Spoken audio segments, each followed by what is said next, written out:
apostulli i ditës. Por kur gjykohemi, ndreqemi prej Zotit, që të mos dënohemi bashkë me botën. Prandaj o vëllezër, kur mblidheni për të ngrënë, pritni njëri tjetrin. Po të ketë uri ndonjë, le të hajë në shtëpinë e tij që të mos mblidheni për dënim. Edhe të tjerat, kur të vi do t'i rregulloj. Dhe për dhurata shpirtërore vëllezër nuk dua të jeni të paditur. E dini se sikur ishit kombe, të riqeshit pas illujve të pagoj.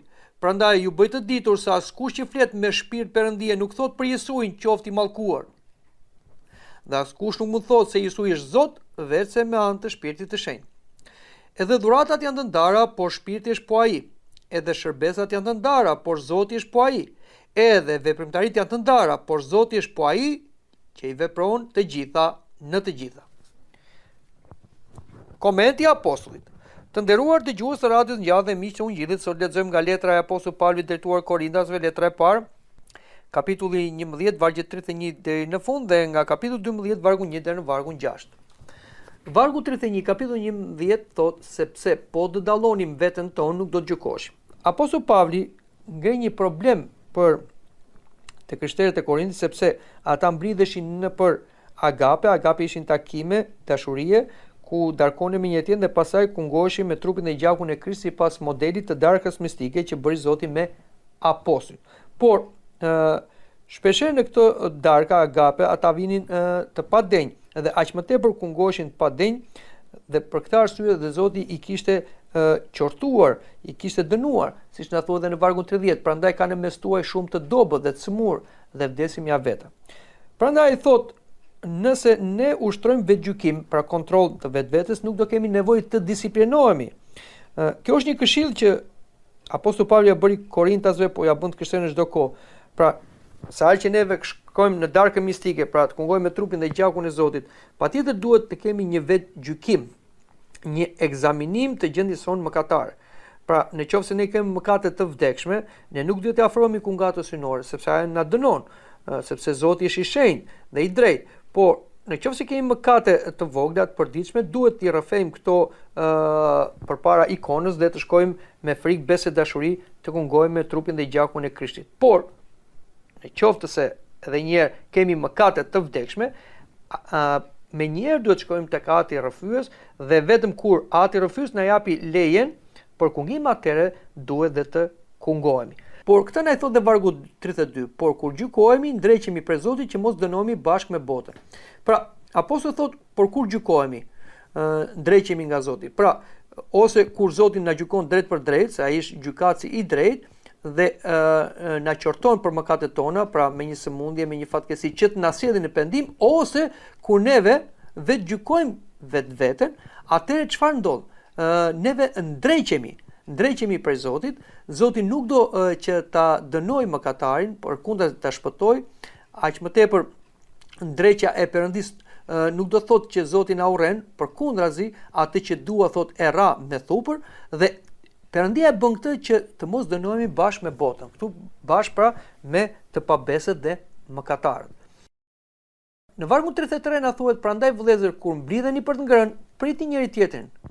Këtu apostulli thot kur mblidheni për të ngrënë, pra flasim në ato drekat ose darkat agape, le të presim njëri tjetrin, që do të thënë mos të mblidhemi thjesht në të ngrëna të pira për veten tonë, por të shtirohemi nga kjo egoizëm dhe këto drekat agape të ishin për të bashkuar njëri tjetrin në dashuri të sinqertë, me ndihmë të sinqertë, që kështu të bashkuar si një trup i vetëm të shkojë pastaj në darkën mistike, në kungatën hyjnore. Prandaj dhe duhet funksiononin këto darka ose drega, të cilat bëheshin përpara se të kungoheshin të krishterët.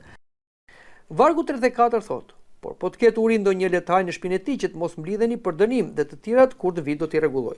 Apostulli Pavli tani kërkon ta zgjidh problemin e kishit të Korintit në lidhje me agapet, me këto darkat e përbashkëta, sepse këto kishin krijuar dhe problematika, ndarje, përçarje, armiqësi, se atje dikush i kishte për të ngrënë dhe për pir vinte me ushqimin e tij të bollshëm për vete dhe për familjen e vet, e të pronin në ushqim dhe të pira, aq më tepër kjo krijonte edhe ndarje midis komunitetit, sa ai që s'kishte shikonte atë që kishte, dhe kështu në këtë gjendje teprimi dhe armiqësia, ata afroheshin dhe kungoheshin. Prandaj dhe dënoheshin nga vetë kungata me smundje dhe me vdekje të parakoshme. Por apostulli thot, po të ketë uri ndonjë, le të hajë në shtëpinë e tij. Pra, mos u mblidhin në kish për të ngrënë dhe për të pirë, pra siç i kishin degeneruar agapet, por që të mos mblidheni për dënim. Pra, e rëndësishme është që në kish ata duhet të mblidheshin rreth Zotit, rreth darkës mistike, rreth trupit të gjakut të Krishtit dhe nuk duhet ngatruar ky ushqim me ushqimin tjetër.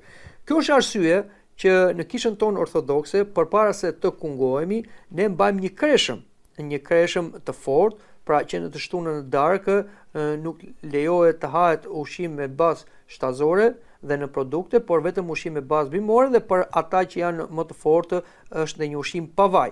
Dhe duhet jemi esët që nga ora, si them, 12 ose 00 deri në momentin e kungimit të mos kemi vënë asgjë në gojë. Dhe kisha jo më kote ka vënë këtë, sepse është influencuar edhe nga këshilla e apostullit Pavlit drejtuar Korintasve për ta ndarë ushqimin e Zotit nga ushqimi tjetër, dhe i krishterët të jetë sa më i përgatitur kur vjen në kish për të marrë pjesë në darkën mistike, pra për të marrë trupin dhe gjakun e Zotit me frikë, besë dhe dashuri.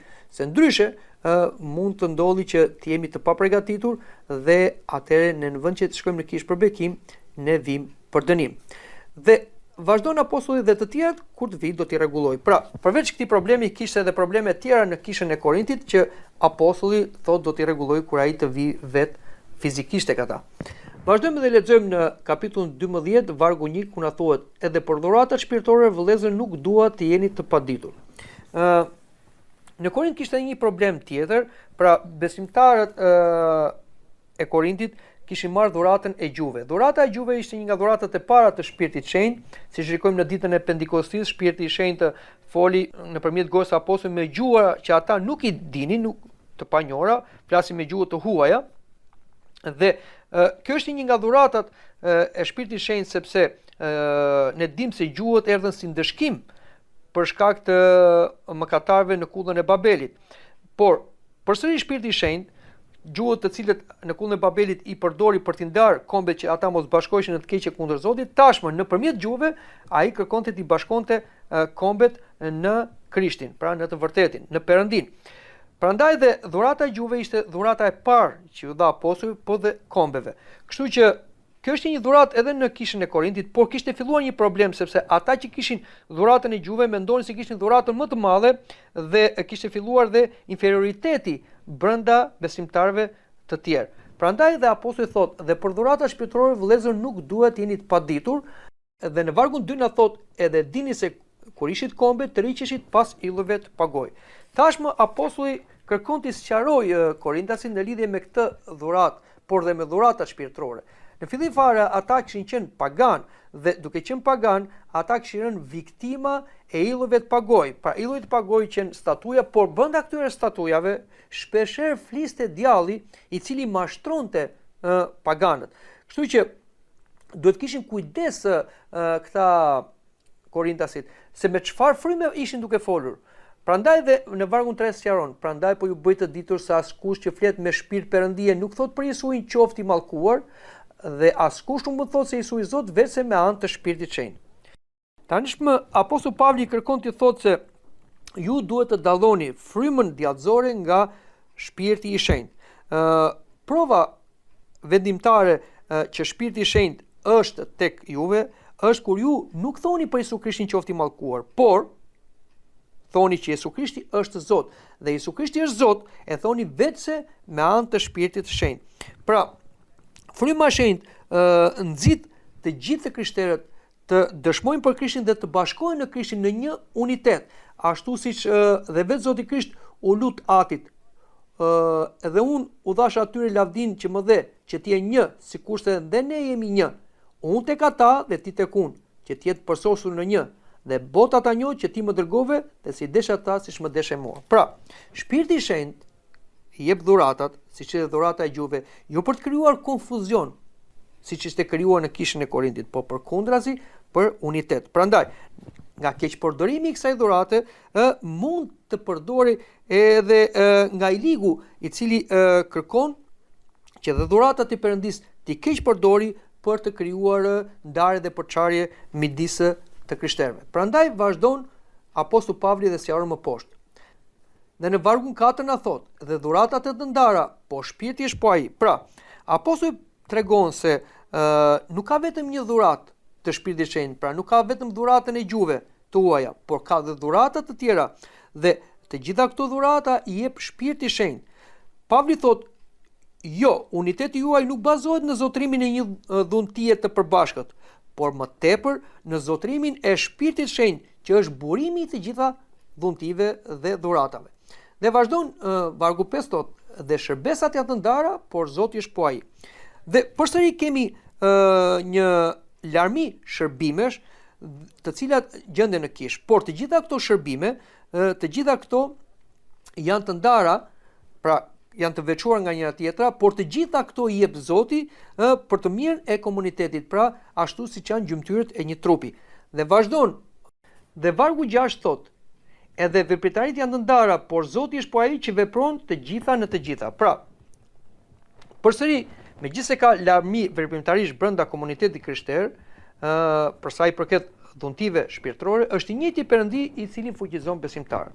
Pra, nëse një dhunti duket më e suksesshme ose më spektakolare ose më e fuqishme se të tjerat, siç mendonin ata se ishte dhuntia e gjuhëve, nuk është për shkak të ndonjë superioriteti të personit, por është një dhuratë që ka dhënë Perëndia.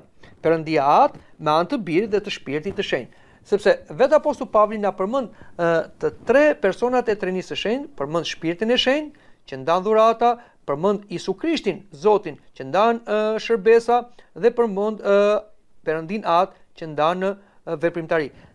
Prandaj, ashtu si Perëndia triadik është në tri persona, Atë, Biri dhe Shpirti i Shenjtë, të cilët kanë atribute të ndryshme, por janë të bashkuar në unitet, jo vetëm për shkak të esencës hyjnore që kanë, por dhe për shkak të dashurisë së përsosur për njëri tjetrin, kështu edhe do të jenë të krishterët. Dhuratat, shërbimet dhe veprimtaritë brenda kishës nuk do t'i ndajnë, t'i përçajnë, nuk do t'i bënë egoist, përkundrazi, duhet t'i bashkojnë në unitetin e përbashkët në një Perëndi, në një kishë që është trupi i Krishtit, ku qëndron dhe vepron Shpirti i Shenjtë. Dëgjuat komentin e letrës së apostullit Pavlit drejtuar Korintasve.